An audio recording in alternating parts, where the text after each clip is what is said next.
ഹജ്ജ് കർമ്മങ്ങൾ ആരംഭിച്ചു. മിനായിലെ തമ്പുകളിൽ ആരാധനാ കർമ്മങ്ങളിൽ മുഴുകിയിരിക്കുകയാണ് ഇപ്പോൾ തീർത്ഥാടകർ. നാളെ നടക്കുന്ന അറഫ സംഗമത്തിനായുള്ള കാത്തിരിപ്പിലാണ് ഹാജിമാർ.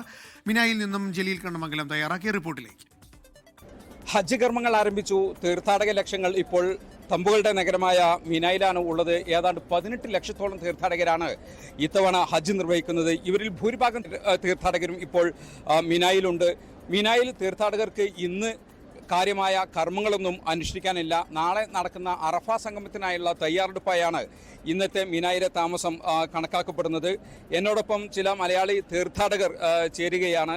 മാഷാ അല്ലാ, ഖലീലുല്ലാഹി ഇബ്രാഹിം നബി അലൈഹി സ്വലാത്തു വസ്സലാമിൻ്റെ വിളിയാളം കേട്ടുകൊണ്ട് അള്ളാഹുവിൻ്റെ അതിഥികളായി വന്നു ചേരുന്ന ഹാജിമാർ അവരാഗ്രഹിക്കുന്നത് തങ്ങളുടെ കർമ്മങ്ങളും ആരാധനകളും ഏറ്റവും സന്തോഷത്തോടെ ആത്മസംതൃപ്തിയോടുകൂടെ പൂർത്തീകരിക്കണം എന്നാണ്.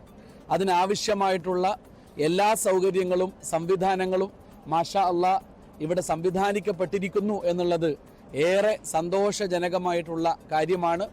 എല്ലാ അണിയറ ശില്പികൾക്കും വേണ്ടി തീർച്ചയായും ഹാജിമാർ അവരുടെ പ്രാർത്ഥനകളിൽ പ്രത്യേകമായി ഉൾപ്പെടുത്തും എന്നുള്ള കാര്യം തീർച്ചയാണ്.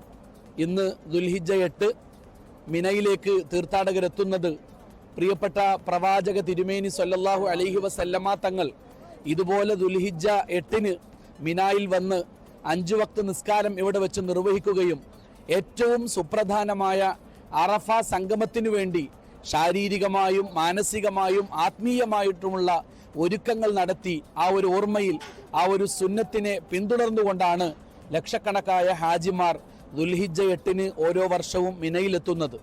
തീർത്ഥാടകരെ സംബന്ധിച്ചിടത്തോളം ഇന്ന് കർമ്മങ്ങളൊന്നും അനുഷ്ഠിക്കാൻ കാര്യമായ മറ്റു കർമ്മങ്ങളൊന്നും അനുഷ്ഠിക്കാനില്ല. അതുകൊണ്ട് തന്നെ തീർത്ഥാടകരൊക്കെ തമ്പുകൾക്കുള്ളിലാണ്. കനത്ത ചൂടാണ് പുറത്തുള്ളത്. 47 ഡിഗ്രി സെൽഷ്യസ് വരെ ചൂട് അനുഭവപ്പെടുമെന്നാണ് കാലാവസ്ഥാ നിരീക്ഷണ കേന്ദ്രം അറിയിച്ചിട്ടുള്ളത്. ഏതായാലും നാളെയാണ് ഹജ്ജിൻ്റെ ഏറ്റവും പ്രധാന കർമ്മമായ അറഫ സംഗമം. അതിനായി ഇന്ന് രാത്രി മുതൽ തന്നെ തീർത്ഥാടകർ നീങ്ങി തുടങ്ങും. മിനായിൽ നിന്നും ജലീൽ കണ്ണമംഗലം, 24.